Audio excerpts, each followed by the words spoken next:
I never wanted to be rich growing up. My parents taught me the value of hard work and humility. Dad ran a small diner, and Mom helped out while also working as a teacher's assistant. We weren't poor, but we weren't wealthy either, just comfortable enough to be happy. That's why when I inherited my grandfather's real estate empire at 25, I decided to keep it quiet. I wanted to find someone who would love me for who I was, not for my bank account. I continued working as a waitress at Charlie's Diner, the same place I'd worked through college. That's where I met Michael. He came in every morning for coffee and pancakes, always sitting in my section. Unlike the other suits who barely looked up from their phones, Michael actually talked to me.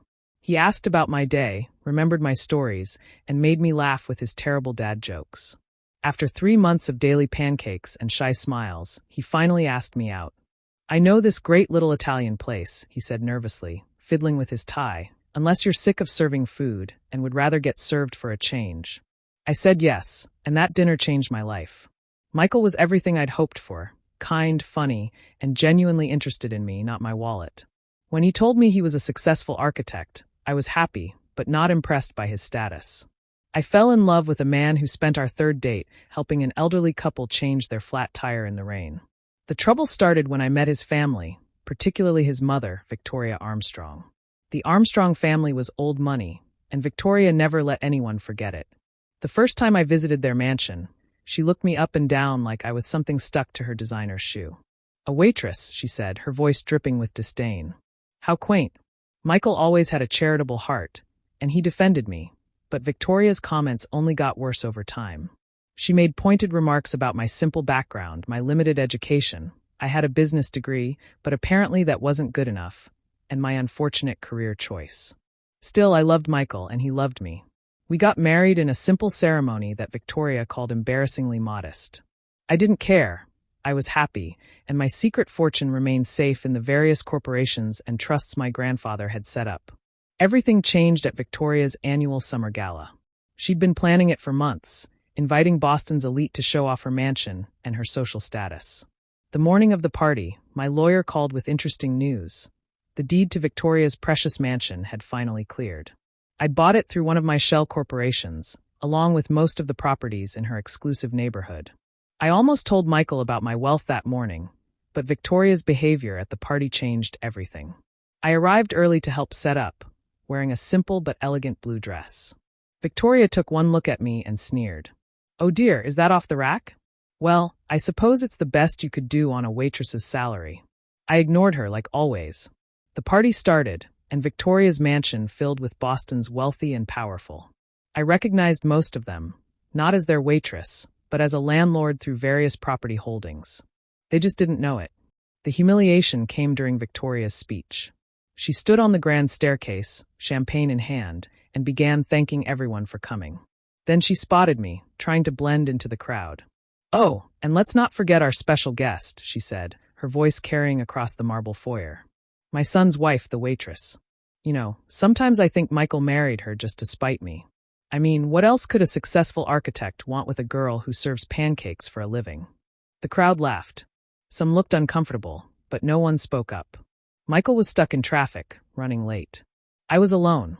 Perhaps she thought marrying my son would be her ticket to a better life, Victoria continued, clearly drunk on both wine and attention. "But darling, you'll always be what you are, a worthless waitress playing dress-up in our world." I felt hundreds of eyes on me. Victoria's words hung in the air, sharp and cruel. But instead of crying or running away, I smiled a calm, knowing smile that seemed to unnerve Victoria slightly. "Thank you for your hospitality, Victoria," I said quietly. "I'll see myself out." As I walked to my car, I pulled out my phone and called my lawyer, John.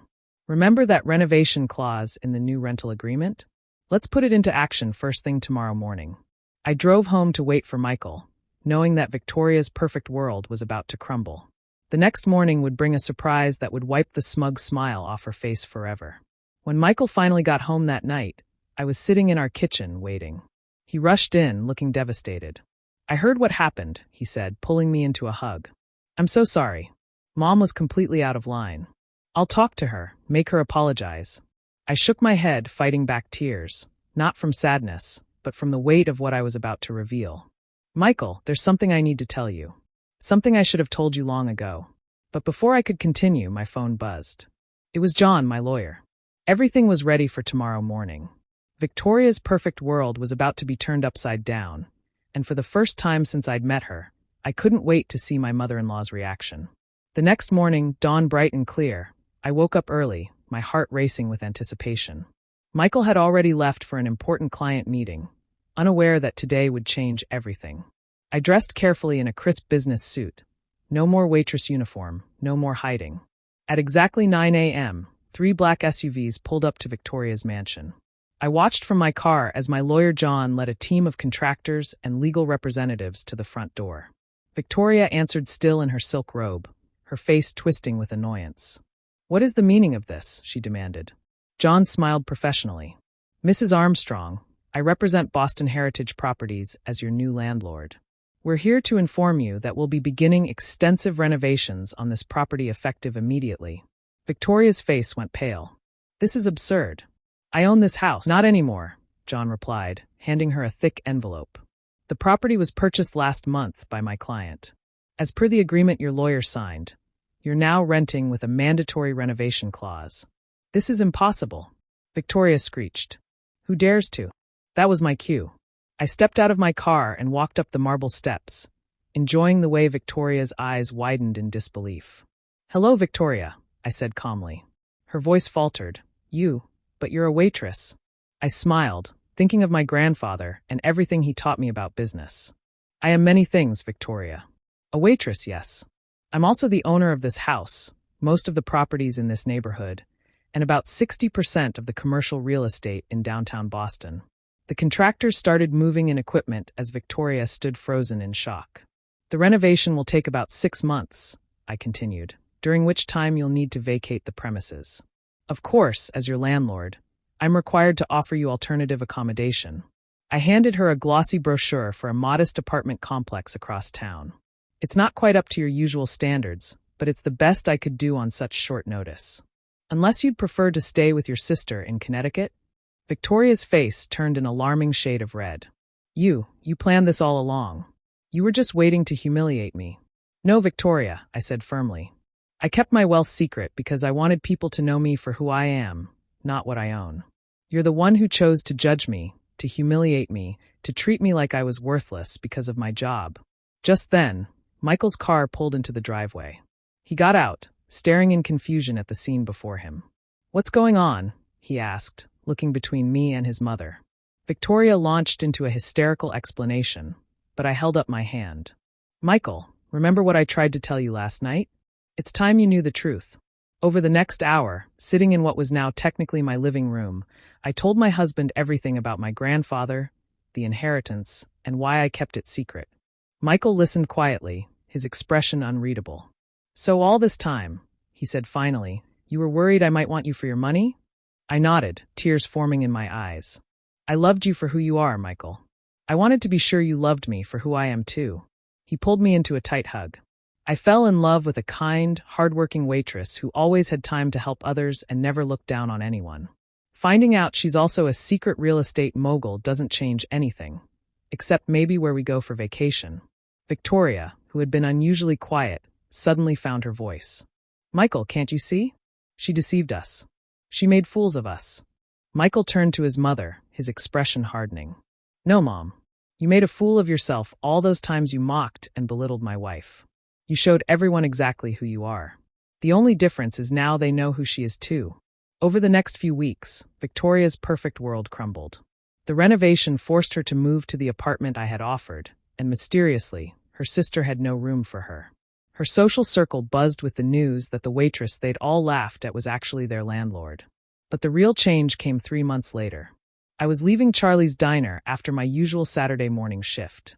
Yes, I still worked there because I loved it when Victoria walked in. She looked different, humbler. "I've been doing a lot of thinking," she said quietly. "About who I am, about how I treat people. I owe you an apology." I studied her face, seeing genuine remorse for the first time. "Would you like some coffee?" I asked. "I make a pretty good cup for a worthless waitress." She flinched at her own words being thrown back at her. "I deserve that. I deserve all of this. I miss my son, and I know that means making things right with you first. I poured her a cup of coffee and sat down across from her. You know, Victoria, the renovation clause doesn't actually require you to move out. I just wanted you to understand what it feels like to have your world turned upside down by someone else's judgment. She stared at me, realization dawning. You mean you can move back into the mansion once you've learned to treat people with respect, regardless of their job or bank account. Real respect, not just politeness, because I'm your landlord. Victoria took a shaky breath. I'd like that. And maybe you could teach me how to make those pancakes Michael loves so much? I couldn't help but smile. We'll start with coffee basics and work our way up. That day marked a new beginning. Victoria did move back into the mansion eventually, but not before spending 6 months working part-time at the diner with me. She learned every employee's name, their stories, their dreams. She learned that worth isn't measured by wealth or status, but by how you treat others. Michael and I moved into a penthouse downtown, but we kept our modest apartment too. I continued working at the diner because it reminded me of who I was and what really mattered. My grandfather's legacy wasn't just the real estate empire he built. It was the values he taught me about hard work, humility, and treating everyone with dignity. Every Sunday now, Victoria joins us for brunch. She makes the coffee herself, and nobody cares that it's not quite as good as mine. What matters is that she finally understands true worth isn't about owning a mansion. It's about being the kind of person who deserves to live in one. As for me, I'm still that waitress who serves pancakes with a smile. I'm also a wife, a businesswoman, and now, surprisingly, a mother-in-law's teacher in the art of humility. But most importantly, I'm myself. And that's worth more than all the mansions in Boston.